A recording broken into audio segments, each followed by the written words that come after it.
Hello everyone. I want to do some coloring for you today with the True Love Designer Series paper. It's on page 11 in the new mini catalog. It's part of the Love You Always suite. It's 12 by 12 paper. There are 2 of 6 different double-sided designs.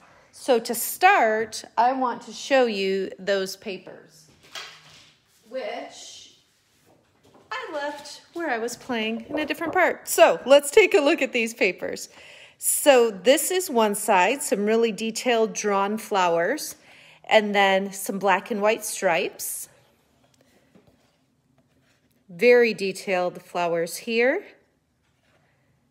And then a black and white design. What I love about these, the floral, the drawing of the flowers is just gorgeous.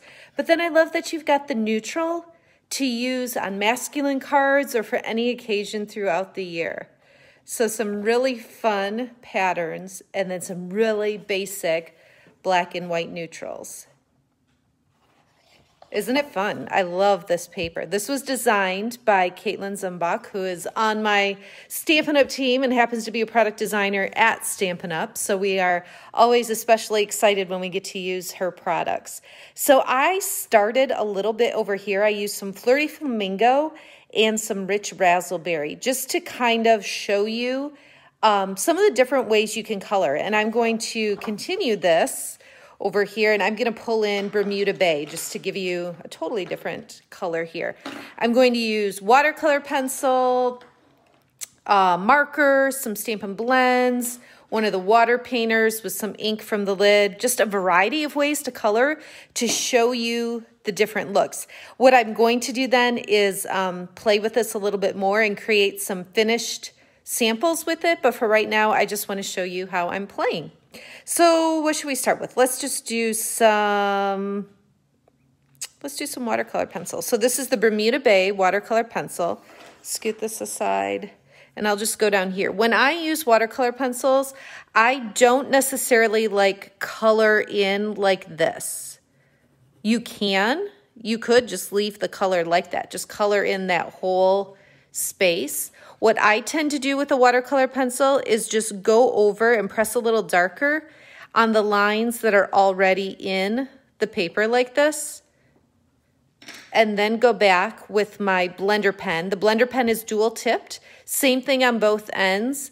So you can just, I never use the exact point. I always kind of use the side and just blend that color. So let me do this and then you'll see a little bit. When I put the color in more specific places, it tends to be darker in that area and then a little bit lighter in other areas. Whereas if you color the whole space, you get a little bit more of a consistent color. Either way, this is a lighter, softer color that you can see there. To clean the blender pen, you just swipe back and forth until no color comes off. The tip may be discolored, but as long as the swipe's clean, you're good to go. And this being dual tipped, you'll want to set horizontal like this. You don't want to put it in a holder, mug, something where one end is up because this top end would dry out. So when it's dual tipped, it needs to be stored flat. Let's go ahead and just go to the Stampin' Right marker. Again, dual tipped. There's a fine point end here and a brush end here. I'm going to start with the brush end. Again, not using the point, but I always use the side. The regular Stampin' Right marker will definitely give you a vibrant look. With this marker, you might see a little more, how should I say it? Like the individual strokes, like it doesn't blend the color quite as much as a Stampin' Blend would. So, oops, I went out of the lines a little bit, but you get the idea here. Just trying to kind of go fast. And you hear my clock in the background probably. So definitely a vibrant look. This is the marker one that I did with Flirty Flamingo, just as a point of reference. So here's the regular Stampin' Right marker, that's the Flirty Flamingo marker, and that's the Rich Razzleberry marker. So definitely when you're looking at this, those are definitely the boldest colors that you see when you use the regular Stampin' Write marker. All right, let's do some Stampin' Blends. So we've got Bermuda Bay, a light shade and a dark shade, again, dual tipped, so all of these things need to be stored horizontally, the fine point end and the brush end. I'll start with the lighter of the two shades and just put a little bit of color. I'll only go about halfway around.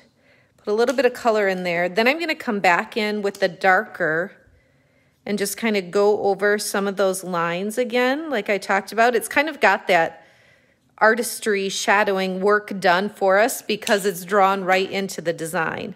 And then when I go back over it, these are both pretty dark shades actually, even though it's a lighter one.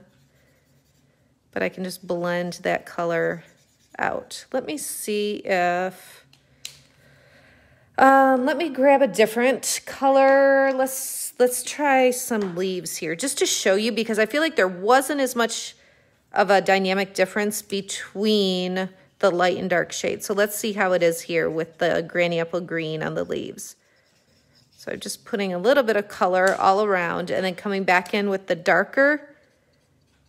There you kind of see more of a difference in the shades. And then what I like to do is just take that lighter shade one more time and just kind of pull some of it out. Just kind of go over that darker area. When you use the blends, you'll definitely get more of a variance in color as opposed to the regular marker, right? So if we look at those again that are just regular marker, they're definitely the boldest. The blends are what I used here and here and then on this leaf. So you get more of a variation in color with the Stampin' Blends. And then the last thing I want to show you is with the ink pad. So if I squeeze the ink pad, open it up, there's a little bit of ink on the lid, I think you can see, and then use my water painter. So there's just water in the barrel here, and then I just squeeze it. I think you can see the finger, or water on my finger. So I just kind of create a palette right here, and I'll just finish this flower. Then I go back and just add that color. I always like to start light, and then I can go back and add color as I want to. But if you start with way too much ink, it's kind of hard to go back and take any off. So then I can go back and add more to those defining lines.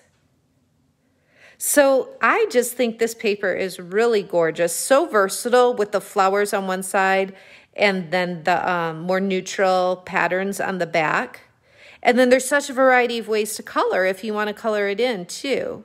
Whether you choose to use the water painters with ink like this, whether you use markers, Stampin' Blends, watercolor pencils, there are a lot of options for you. The one thing I will say, if you wanted to do a big area with this water painter like I just used, this is designer series paper, so it's a little bit thinner than say our cardstock or for sure our watercolor paper. So it definitely, how would I describe it? It's, I don't know if you can see. You know when you put water on thinner paper and it just kind of bubbles up a little bit? It's definitely like that here. So I personally would be a little bit cautious to do a really big area on this with the water painter. You would need to kind of really be intentional about the amount of water you're using. Personally, I would probably stick, if I was doing a big area, I would stick to either Stampin' Blends, markers, or watercolor pencils. The blender pen, when I blended that out, that didn't affect the paper as much as the water. I hope that makes sense. I mean, it's a beautiful look, but if you get a whole lot of water on this paper, it's definitely going to affect, like, for example, how flat it lays and stuff like that. But just experiment with it. You can do so much. So they come 12 by 12. This I just cut to be a little easier to work with, 6 by 12, but you could even, you know, cut that in half again and just take one of the squares and just experiment and play. So that's what I wanted to share with you today. I'm going to go back and cut off a piece of this, do some coloring, and make it into a card to share with you a little bit later today. All right, thanks so much for watching.